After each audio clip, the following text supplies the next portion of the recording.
Hello everyone, my name's Cliff and welcome back to my channel. This is Cliff's Dark Gems. Today, my top 10 reads for the year 2023. Stay tuned.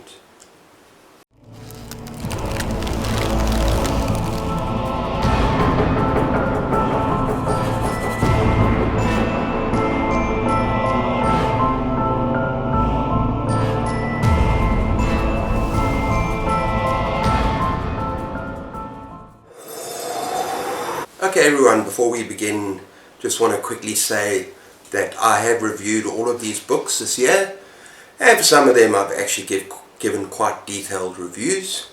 So what I'm going to do here is I'm just going to give a very brief synopsis. We'll just talk about them very briefly and why they're on this list, why they make this awesome list. So yeah, let's get going. First up, a special mention. Now this was a reread for me. I've read it lots of times. And that's A Hitchhiker's Guide to the Galaxy. Nice and short. This book is just a classic science fiction, fantasy, comedy. And yeah, it's highly recommended for anyone that's got a pulse, basically. Whether you read horror, fantasy, science fiction, give this book a go. You won't be disappointed. It's always going to be a 5-star read for me. Okay, squeaking in at 10th position. Now, please remember this was a difficult choice. I've had a lot of good reads this year, so I had to think carefully about this list. But this book being a book that's actually stayed on my mind, that I want to revisit, and I want to revisit the series, and that is Necroscope by Brian Lumley. Now, this is about, it's set in the Cold War, and it's about a British guy, Harry, who is a necroscope. He can communicate with the dead. And then his nemesis, because he's a protagonist. The antagonist is a guy called Drago Sony, and he works for the Russians. And he is a necromancer. And he has the ability to drag the secrets out of the dead. And these two men are basically going to meet at some stage, and there's going to be a battle. And I know this series is quite long, but I thoroughly enjoyed this opening book. And of course, at the center of the whole thing is this centuries-old vampire. Yeah, it's just a phenomenal horror, adventure, thriller kind of story with so much going on, just so well written, and yeah, I really, really enjoyed it. Lots of fun. That is Necroscope, number 10. Okay, 9th position, a very recent read of mine. It's just blew its way into the top 10. And that was a huge surprise, and it was Fluke by James Herbert. James Herbert has written The Rats, Slugs. He's more well known for his all-out horror. I wouldn't call this a horror. This is just a heartfelt, moving, powerful thriller adventure about a dog who has this conscious idea that he used to be a man. And it's about his journey of discovery and finding out who he actually was. It's almost like a weird coming-of-age story, but you see the entire story through the lens of a dog, through the eyes of a dog, and it's actually absolutely amazing. It just draws you into this dog's world. It's a stray, the friends he meets, and these journeys and adventures along the way of discovering who he is. I absolutely loved the story. And like I say, as a horror reader, this was a breath of fresh air, although there are some very dark bits in this book as well. That is Fluke by James Herbert. And in 8th position we have another huge surprise, recent read, The Willows by Algernon Blackwood. Now I gave a review on this 2 or 3 days ago, so I'm not going to say much more about it, except that it's about two men that go on a canoe trip down the Danube River, both highly experienced. They stop camping, and all the elements, the natural elements, sort of almost turn against them. And it is very thrilling, it is very chilling, and I absolutely loved it, mostly because it's set in the wild, and it's about madness, and it's about these two men who fear things that they cannot see. The horror is kind of supernatural, but there's no blood and guts that's needed in the story. It's just absolutely terrifying, and highly recommended. So that is The Willows. Okay, and the 7th was also a surprise for me. It just shows how some times we need to pay attention to indie authors because there's some serious hidden gems in there somewhere.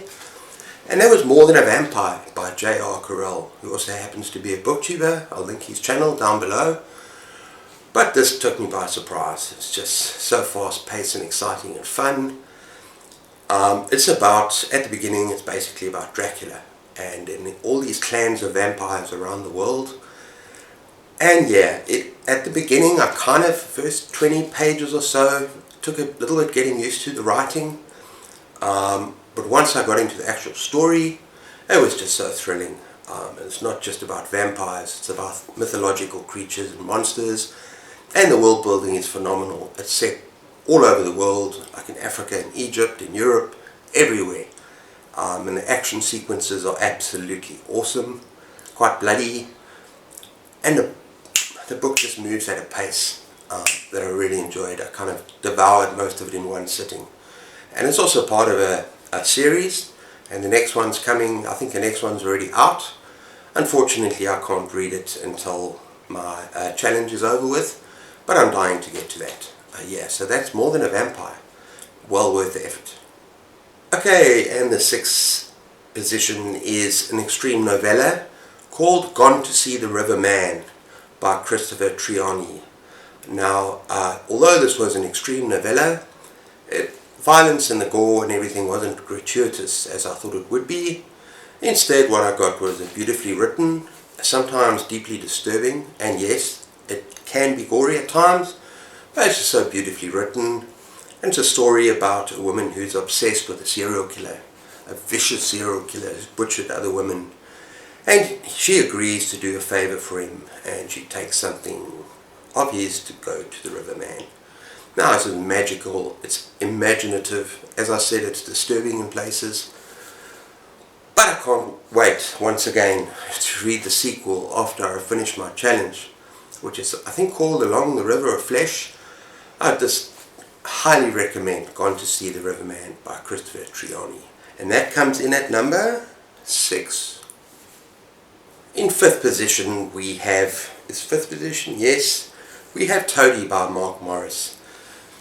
Now this novel was absolutely phenomenal. It gave off serious It vibes. It's about these boys that form this group called the Horror Club. I've actually done a full review of this, look up on my channel. And they have a seance, and it's a small town. They have a seance in this dilapidated house, and they summon up this terrible evil. Now, what I love about this particular book is the world building. It is just so insane, and the second half of the book just gets absolutely mad, and some of the horror is just the best horror I've ever read in my life. And also, I just love the evil entity is so original. I've never read anything quite like it. So yeah, this book, and I still haven't read anything else by this author, but I'm going to definitely look him up again sometime later next year. It is Toady by Mark Morris. In fourth position we have another book that I did a full review of, and that is We Have Always Lived in the Castle by Shirley Jackson. Now once again, this came as a surprise for two reasons. Number one, I'm not a big Gothic reader. Besides Dracula, there's never really been another book with Gothic vibes that I've really enjoyed. And secondly, she wrote The Haunting of Hill House, which I'm going to give a reread, only because of how I felt about this book. It's about a creepy, very strange family in this very, very Gothic kind of house that's fallen into, not disrepair, but hey, it's just so well written. It's so beautiful, it's so eerie, and the story is really, really interesting. And it doesn't really pick up until about halfway, but when it picks up, I just couldn't keep the book down. I couldn't put it down. And the Gothic vibes that I got from this book were just so original, once again, so different to The Haunting of Hill House, that I absolutely loved it. I loved the main character. I can't remember what her name is, but yeah, it's a wicked, unsettling, sometimes not disturbing, but just strangely unsettling little book, and I thoroughly enjoyed it.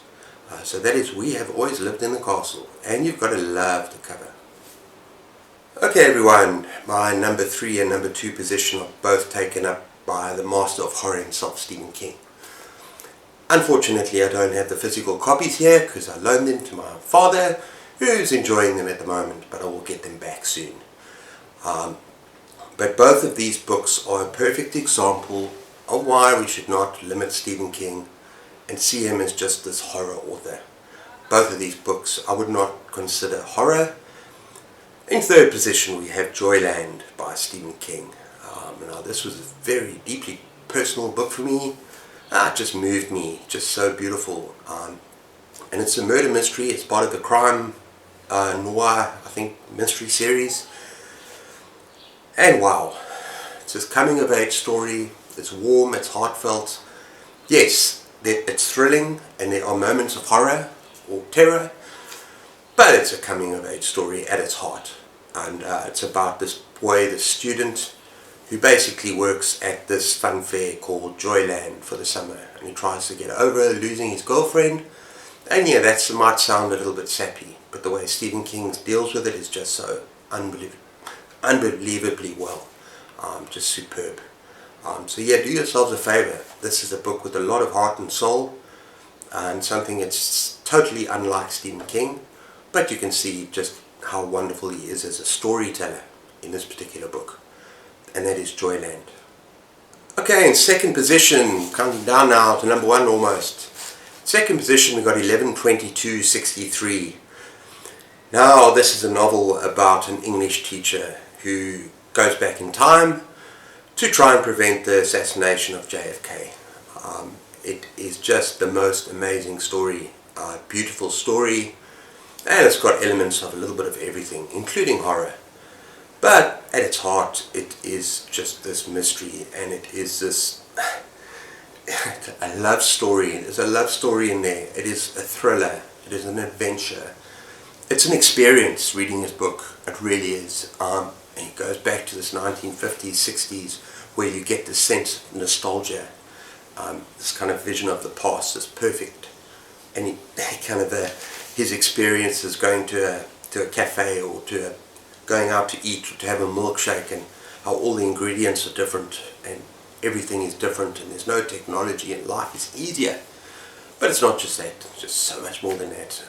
And I really got lost in the story.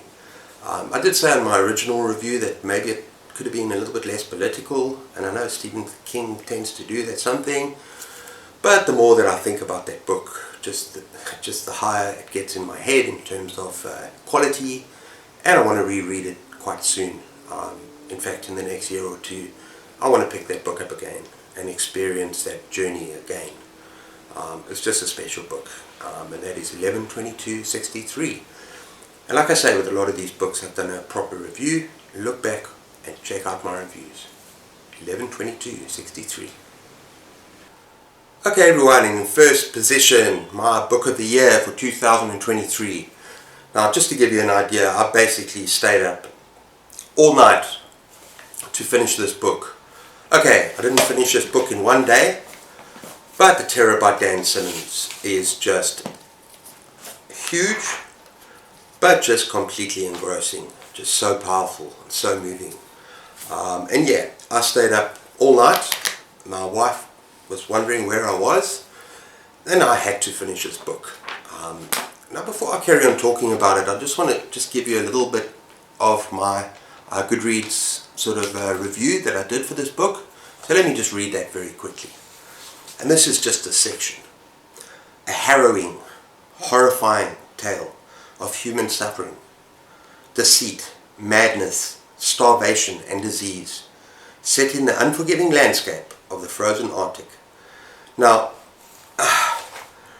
it is about the Franklin expedition. So it's a historical novel, it's a historical horror novel. It's about the Franklin expedition, which was an absolute disaster. And basically these men are trapped on the ice. Now, why did I enjoy this so much?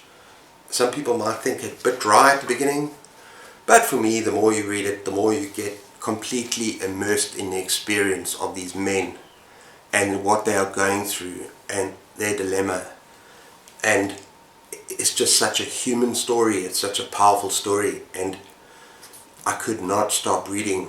I think I finished this in 3 days, and it is close to 1,000 words, 1,000 pages, sorry. But really, I cannot recommend this highly enough. It is very dark, very harrowing, very bleak. And also, be warned, it goes to very dark places. Seriously, there are trigger warnings in this book for all sorts of things. But like, you need to check them up. But this is well worth it. If you want to get stuck into a nice weighty novel, that you got some time, and you enjoy the novels where there's a lot of room to expand on the setting, on the world building, on the characterization, which is why I read long novels and I enjoy long novels. It's just phenomenal, harrowing. It hit me really hard. It's not a book I'm going to reread anytime soon in the future. It's not that kind of book, but it did have a very, very powerful impact on me, and on the way I thought about the world and people, and it's just, yeah. That is The Terror by Dan Simmons. Okay everyone, so that's my top 10 reads of 2023. Let me know what you think in the comments down below. Let me know what your top favorite book is of 2023, or even give me your top 3 or top 5 or top 10, I don't mind. And let's talk about it in the comments deep dark down below. But anyway, thank you so much for watching. If you enjoy my content, please like and subscribe and give me a thumbs up. And take care of yourselves, keep those pages turning, and cheers.